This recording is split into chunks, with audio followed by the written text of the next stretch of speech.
చేయడానికి మా ముఖ్యమంత్రి గారు మా మంత్రివర్గం మా ఇందిరమ రాజ్యం నడుం బిగించింది.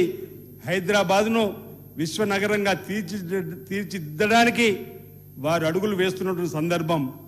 మా పోటీ చెన్నై, బెంగళూరు, ముంబై కాదు అధ్యక్ష, టోక్యో, సింగపూర్, న్యూయార్క్తో అని చెప్పి మరి ఆ వైపుగా పరుగులు తీస్తున్నటువంటిది గౌరవ ముఖ్యమంత్రి రేవంత్ రెడ్డి గారి నాయకత్వంలో మాట సందర్భంగా చెబుతూ, అధ్యక్ష గ్లోబల్ సమ్మిట్ పేరిట విశ్వనగరం నిర్వహించేటువంటి సందర్భంలో హైదరాబాద్లో 2 రోజుల పాటు రైజింగ్ గ్లోబల్ సమ్మిట్ను విజయవంతంగా నిర్వహించాం అధ్యక్ష.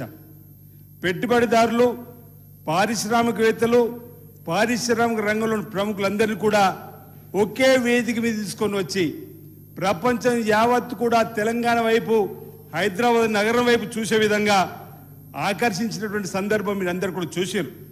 ఆ సందర్భంగా సుమారు పెద్దలు గౌరవ ముఖ్యమంత్రి రేవంత్ రెడ్డి గారితో పాటు ఐటీ ఇన్ఫర్మేషన్ మంత్రి ఉన్నట్టు శ్రీధరబాబు గారి కృషితోటి 5,75,000 కోట్ల పెట్టుబడుల్ని ఈరోజు ఈ ప్రభుత్వం సాధించి ఒక కొత్త రికార్డు సృష్టించింది అధ్యక్ష.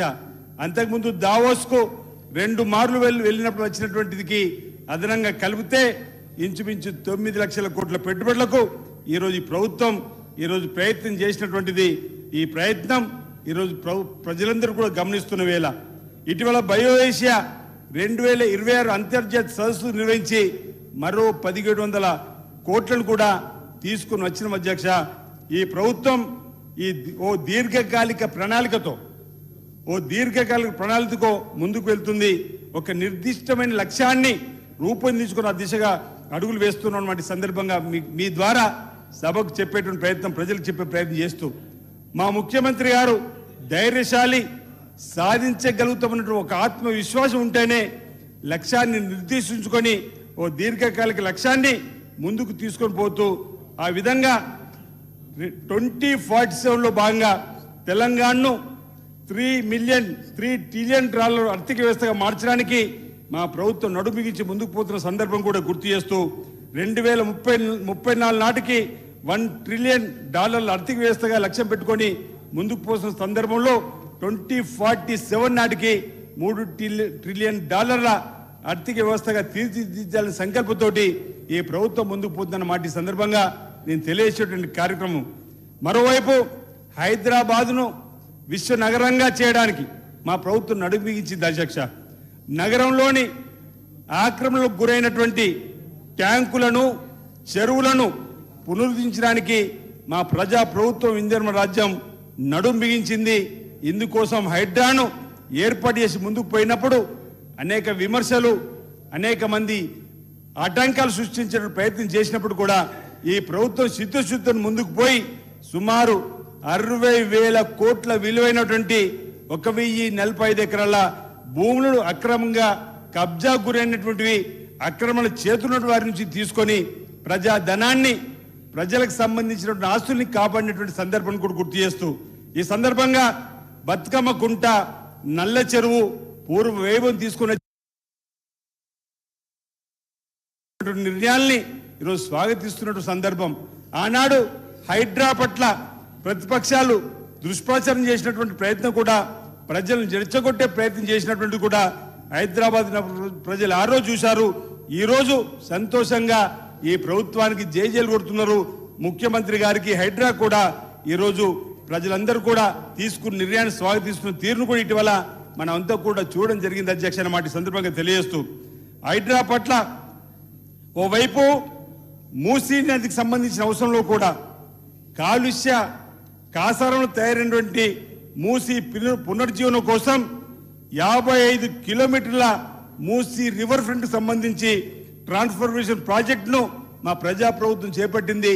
ముఖ్యమంత్రి రేవంత్ రెడ్డి గారు ప్రత్యేకమైనటువంటి చొరవతోటి ఈ కార్యక్రమాన్ని తీసుకొని ఉస్మాన్ సాగర్, హిమాయత్ సాగర్ జంట జలాశయాల నుంచి గాంధీ సరోవర్ వరకు ఫేజ్ 1 ప్రాజెక్టు త్వరలోనే ప్రారంభమై మూసీ ప్రాజెక్టులో భాగంగా ఫేజ్ 2, ఫేజ్ 3 ప్రాజెక్టులు కూడా పూర్తి చేసి ఈరోజు 2 TMC నీటితోటి ఈ పునర్జీవన ప్రాజెక్టుగా తీసుకురావాలని చెప్పని చేస్తున్నటువంటి ప్రయత్నాన్ని ప్రజలందరూ కూడా గమనిస్తున్నారు. జంట నగర వాసులందరూ కూడా ఈ ప్రభుత్వం యొక్క పనితీరును స్వాగతిస్తున్న విషయాన్ని కూడా సందర్భంగా మీ ద్వారా ప్రజానికానికి జంట నగర వాసులు తెలిసి చెప్పేటువంటి ప్రయత్నం చేస్తూ అధ్యక్ష, తెలంగాణ ప్రభుత్వం గాంధీ సరోవర్ ప్రాజెక్టును ప్రతిష్టాత్మకంగా చేపడుతుంది. మూసి ఈశాన్య సంఘం వద్ద మహాత్మా గాంధీ బోధనలే కేంద్రీకృతంగా ప్రపంచ స్థాయి కేంద్రాన్ని తీర్చిదిద్దుతున్నాం. దీనిపైన కూడా ప్రతిపక్షాలు రగడ చేస్తున్నాయి, పెద్ద పెద్ద తప్పుడు ప్రచారం చేస్తున్నాయి అధ్యక్ష. అయినా వెనక్కి పోకుండా నిర్వాసితులు రెచ్చగొట్టే ప్రయత్నం చేస్తున్నా ఇప్పటికే మా ముఖ్యమంత్రి గారు సుష్టంగా నష్టపోతున్న వారికి తప్పనిసరిగా బాధితులకు తప్పనిసరిగా అండగా ఉంటామని ఇప్పటివరకు మూసిని ద్వారా వెళ్ళినటువంటి వారికి ఇచ్చినటువంటి సదుపాయాలు చెప్తూ, ఇండ్లను ఇచ్చినటువంటి డబుల్ బెడ్రూమ్ ఇండ్లను ఇచ్చినటువంటి సందర్భాన్ని కూడా చెప్తూ వీరిని కూడా ఈరోజు అభివృద్ధిలో సహకారం అందించాలని చెప్పేటువంటి ప్రయత్నం చేస్తూ ముందుకు పోతున్నటువంటి సందర్భాన్ని కూడా ఈరోజు గమనించాలని సందర్భంగా కోరుతూ ఈరోజు పారిశ్రామిక తెలంగాణను ముందుకు తీసుకొని వెళ్ళడానికి ఈ ప్రభుత్వము గౌరవ ముఖ్యమంత్రి గారు నడుము బిగించారన్న మాట ఈరోజు ప్రజలందరూ కూడా గమనిస్తున్న వేళ కోడంగల్ ఏరియా ఇండస్ట్రియల్ హబ్ గా మారనుంది. జహీరాబాద్ లో 3245 ఎకరాల్లో national industrial corridor smart city అభివృద్ధి జరుగుతుంది. ఈరోజు NICDC సంయుక్తంగా ఈ ప్రాజెక్ట్ చేపడుతున్నారు. జహీరాబాద్ లో నిమ్స్కు అవసరమైన మిగిలిన భూసేకరణ ప్రక్రియ వేగవంతంగా సాగుతుంది. రాష్ట్రంలోని మిగిలిన ప్రాంతాల్లో ప్రదేశం తీసుకురావడానికి ప్రయత్నాలు జరుగుతున్నాయి అధ్యక్ష. గత ప్రభుత్వాలలో మూతపడినటువంటి పరిశ్రమలు కూడా తెరిపించడానికి ప్రభుత్వం సీఎం గారు ప్రత్యేకమైన చొరవ తీసుకొని ముందుకు పోతున్నటువంటి సందర్భాన్ని గుర్తు చేసేటువంటి సందర్భం. ఈరోజు కనీస మౌలిక వసతులు తెలంగాణలో సదుపాయాల కల్పనకు నడుం బిగించి రోడ్ రైలు మార్గాలను విస్తృతంగా ఏర్పాటు చేయడానికి కూడా ప్రయత్నాలు జరుగుతున్నాయి అధ్యక్ష. కేంద్ర ప్రభుత్వం సహకారంతో ఈరోజు హైదరాబాద్ ఫ్యూచర్ సిటీ అమరావతి మీదుగా బందర్ పోర్ట్ వరకు green field Hyderabad Amaravati express వేని కూడా నిర్మించాలని మా ప్రభుత్వం తలపెట్టినటువంటి అంశాన్ని మీ ద్వారా చెప్పేటువంటి ప్రయత్నం చేస్తూ, మరోవైపు మా ముఖ్యమంత్రి రేవంత్ రెడ్డి గారు మంత్రుల నిరంతర కృషి వల్ల రాష్ట్రానికి బుల్లెట్ ట్రైన్ కూడా రాబోతుంది అధ్యక్ష. కేంద్ర ప్రభుత్వం హైదరాబాద్ నుంచి బెంగళూరు, చెన్నై, పూణేలకు 3 హైస్పీడ్ బుల్లెట్ ట్రైన్ ప్రకటించింది. శంషాబాద్ కూడా బుల్లెట్ ట్రైన్ కేంద్రంగా ఏర్పాటు చేస్తామని, అభివృద్ధి చేస్తామని మా ముఖ్యమంత్రి గారి ప్రభుత్వం ఇప్పటికే ప్రకటించిన అంశాన్ని కూడా మీ ద్వారా చెబుతూ ఈరోజు తెలంగాణ ఉన్నటువంటి ఒక్క ఎయిర్పోర్ట్ నుంచి మరో 2 ఎయిర్పోర్ట్లు అదనంగా తీసుకొచ్చేటువంటి ప్రయత్నంలో ఈరోజు వరంగల్, ఆదిలాబాద్ ప్రజల చాలా కాలంగా ఎదురు చూస్తున్నటువంటి విమానాశ్రయాలకు సంబంధించి గత ప్రభుత్వం నిర్లక్ష్యం వహించిన ఈ ప్రభుత్వం గౌరవ ముఖ్యమంత్రి గారు నిరంతరం కేంద్రంతో సంప్రదింపులు జరిపి ఈ ఎయిర్పోర్ట్ను ఒక కొలిక్కి తీసుకొచ్చిన సందర్భాన్ని మీ ద్వారా గుర్తు చేస్తూ వరంగల్ విమానాశ్రయానికి ఇప్పటికే భూసేకరణ కూడా పూర్తయింది.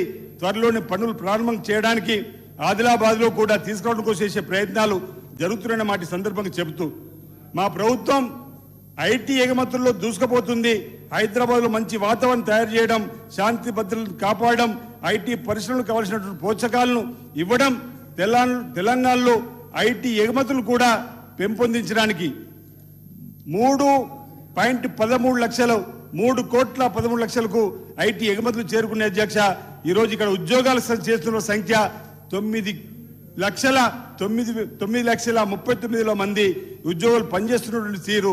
ఈరోజు ఈ ప్రభుత్వం ప్రచారం కన్నా పనిని ఎక్కువగా నమ్ముకొని ముందుకు పోతున్నటువంటి సందర్భాన్ని ఈ సందర్భంగా మీ ద్వారా గుర్తు చేస్తూ, రైతు అంటేనే అధ్యక్ష, రైతు అంటేనే కాంగ్రెస్, కాంగ్రెస్ అంటేనే రైతు, వ్యవసాయానికి పట్టం కట్టింది మా పార్టీ అనే మాట సందర్భం చెప్తూ గతంలో దేశవ్యాప్తంగా రుణమాఫీ చేసిన చరిత్ర మాకుంది.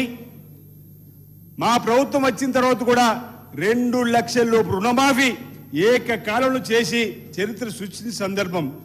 20,616 కోట్లను ఏకకాలంలో సుమారు 25,000 కుటుంబాల ఖాతాలో వేసి తిరిగి మరి వాళ్ళు కొత్తగా రుణాన్ని పొందేటువంటి అవకాశాన్ని ఈరోజు కల్పించినటువంటిది. రైతులకు ఆ రోజు వైఎస్ రాజశేఖర గారు ఉన్నప్పుడు కూడా ఉచిత కరెంట్ అని మొదటి సంతకం, ఈ రోజు కూడా గౌరవ ముఖ్యమంత్రి రేవంత్ రెడ్డి గారు వచ్చిన తర్వాత రుణమాఫీ అని చెప్పి 2 లక్షల లోపు ఈరోజు 25 లక్షల పైచిల కుటుంబాలకు 20,616 కోట్లు వేసినటువంటి సందర్భాన్ని కూడా గుర్తు చేస్తూ ఈరోజు రైతు భరోసా కింద గత వానాకాల పంట కింద 9 రోజుల్లో 9,000 కోట్లు వేసినాం. దేశ చరిత్రలో ఇదొకటి మొదటిదన్న మాట సందర్భం చెప్తూ ఈరోజు యాసంగి పంట కోసం మరోసారి రైతు భరోసాను 60 లక్షల పై కుటుంబాలకు అందడానికి ఈ నెల 22వ తారీఖు నుంచి కూడా మేము వేసేటువంటి కార్యక్రమం చేయడం జరుగుతుందన్న మాట సందర్భంగా చెబుతూ, అన్నా మీరు మీ హయాంలో వరేసుకుంటే ఎవరన్నారు, మీ హయాంలో వరేసుకుంటూ ఎవరన్నారు. కానీ ఈరోజు మేము అలా కాదు, వడ్లు పండించేటువంటి రైతులకు, సన్నపు వడ్లు పండించే రైతులకు 500 బోనస్ ఇచ్చినటువంటి తీరు ఈ ముఖ్యమంత్రి రేవంత్ రెడ్డి గారి సర్కార్ ఇందిరమ్మ రాజ్యంలో నడుస్తుంది. అది మీరు గమనించాలని చెప్పని రైతులకు కానీ కౌలు రైతులకు కానీ మీ హయాంలో రైతు బంధు ఒకటే ఇచ్చిండ్రు, ఇదే జిందా తిలస్మత్ అనుకోమన్నారు. కానీ మేము కాదు, రైతు భరోసా ఇస్తున్నాం, పనిముట్లు ఇస్తున్నాం, రైతు పండించే సన్న వడ్లకు 500 బోనస్ ఇస్తున్నాం. రైతుకు ఈరోజు ప్రయోజనం చేసే ప్రభుత్వం ఏదైనా ఉందంటే అది కాంగ్రెస్ పార్టీ ప్రభుత్వమే, ఇందిరమ్మ రాజ్యమే. ఈరోజు రైతులు గమనిస్తున్నారు మిత్రం. అందుకే ఇటీవల జరిగిన ఎన్నికల్లో ప్రజలు రైతుల మద్దతు ఎవరి పట్ల ఉందో చూడండి.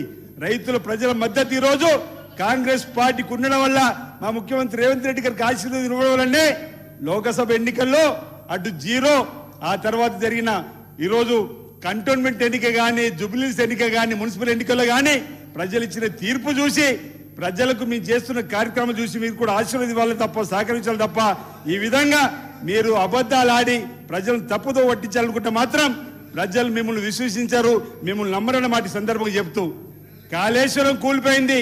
కాళేశ్వరం నుంచి చుక్కా నీరు కాళేశ్వరం నుంచి చుక్కా నీరు తీసుకోలేము. అయినా మా ప్రజాప్రభుత్వం 71,86,000 మెట్రిక్ టన్నుల వరి ధాన్యాన్ని పండించిన అధ్యక్ష దేశంలో. ఇందులో 39,08,000 మెట్రిక్ టన్నులు సన్న రకం అధ్యక్ష. ఈ రోజున ఒకటి చెప్తున్నా అధ్యక్ష మీ ద్వారా, ఈరోజు కాళేశ్వరం ద్వారా చుక్క నీరు లేకుండా ఎల్లంపల్లి ద్వారా ఈరోజు నీరుని తీసుకొని 71,86,000 మెట్రిక్ టన్నుల వరి ధాన్యాన్ని సేకరించింది. ఇది భారతదేశంలో రికార్డు అధ్యక్ష. ఇది ఈ విధంగా ఈ ప్రభుత్వం వచ్చిన తర్వాత చేసే కార్యక్రమాలు ఉంటే ఈరోజు వాళ్ళు మాట్లాడిన మాటలు ఇంకా ప్రజల తిరస్కారం ఇచ్చినప్పటికీ కూడా ఈరోజు వారు మాట్లాడిన మాటలు చూస్తుంటే అధ్యక్ష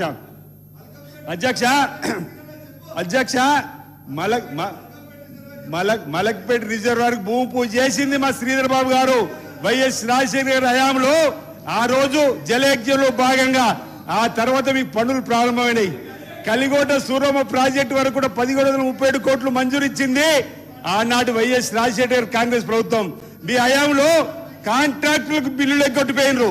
75 కోట్లు మేము ఇచ్చినాక కలిగోట సూరమ్మ ప్రాజెక్టు కింద ఇచ్చినాం. మీ మలక్పేట ప్రాజెక్టు కింద కాంట్రాక్టులకు మేము వచ్చిన తర్వాత 10 కోట్ల పైచీలకు ఇచ్చినాం. మీ హయాంలో ఇప్పటి మోటార్లకు కూడా ఈరోజు బిల్లు కూడా వేరేటువంటి వాళ్ళు కూడా ఈరోజు మాట్లాడితే ఎట్లా అధ్యక్ష? ఈరోజు ఎంఎండి మేమే కట్టినా ఉంటారు. అరే మీరు కట్టింది ఒకటే కాళేశ్వరం కూలిపోయింది, మీరు కట్టింది ఒక కాళేశ్వరం కూలిపోయింది. ఆ రోజు ఇందిరమ్మ రాజ్యంలో ఈరోజు కాంగ్రెస్ పార్టీ దేశంలో కట్టినటువంటి నాగార్జున సాగర్, శ్రీశైలం, ఈరోజు Kadiam, LMD, MMD, Sriram Sagar project, ఈరోజు జూరాల, ఈ విధంగా ఇవన్నీ కూడా ఇప్పటికీ సేవలు అందిస్తున్నాయి అధ్యక్ష. మీరు కట్టినటువంటిది కాళేశ్వరం కూలిపోయినట్టు సందర్భం, అప్పుడు కుప్పగా చేసినటువంటిది నాణ్యత లేని కట్టడాలు మీ మధ్యలో చేసింది. ఈ రోజు మీరు మాట్లాడితే మీరు ఒకటంటే మీరు 2 సమానం చెప్పడానికి ఇక్కడ సిద్ధంగా ఉన్న అధ్యక్ష మాట ఈ సందర్భంగా చెప్తూ, ఈరోజు గతంలో ధరణి పేరిట రైతులకు జరిగినటువంటి అన్యాయం దృష్టిలో పెట్టుకొని మేము అధికారంలోకి వస్తే ధరణిని రద్దు చేస్తామని చెప్పిన అధ్యక్ష. ఈ రోజు అనేక మంది ధరణి వల్ల ఆత్మహత్య చేసుకున్నారు. ఆ అధికారులలో కూడా ఆత్మహత్యలు జరిగినటువంటి సందర్భంలో, హత్యలు జరిగినటువంటి సందర్భంలో మీ వచ్చిన తర్వాత ఈ రోజు భూ సమస్యల పరిష్కారానికి ప్రత్యేకంగా భూదారి వ్యవస్థను తీసుకొని వచ్చినాం. 5,010 మంది గ్రామ పాలనాధికారులు, 5,520 మంది లైసెన్స్, 9 మందిని 8,900 మంది సిబ్బందిని నియమించి ఈ సంవత్సరం 3,76,000 మందికి కొత్తగా పట్టాదారు పాస్ పుస్తకాలు ఈ ప్రభుత్వం జారీ చేసింది అధ్యక్ష. ఇది రైతుల పక్షపాతి ప్రభుత్వం చెప్పడానికి కోసం నేను చెప్పే ప్రయత్నం చేస్తున్నా. సాగునీటి రంగానికి అధ్యక్ష ప్రత్యేకమైనటువంటి మా ప్రభుత్వం అత్యంత ప్రాధాన్యం ఇస్తుంది. గతంలో నేను ఇంతకుముందు చెప్పినట్టు కాళేశ్వరం కూలేశ్వరం అయినా, పాలమూరు రంగారెడ్డి పూర్తి చేయకుండా వాళ్ళు అన్యాయం చేసిన అనేక సాగునీటి ప్రాజెక్టులు వాళ్ళు పట్టించుకోకుండా ఈ రోజు మేము వచ్చిన తర్వాత వాళ్ళ ఎస్ఎల్బీస్ కూడా పెండింగ్ పెట్టినట్టు సందర్భం అధ్యక్ష.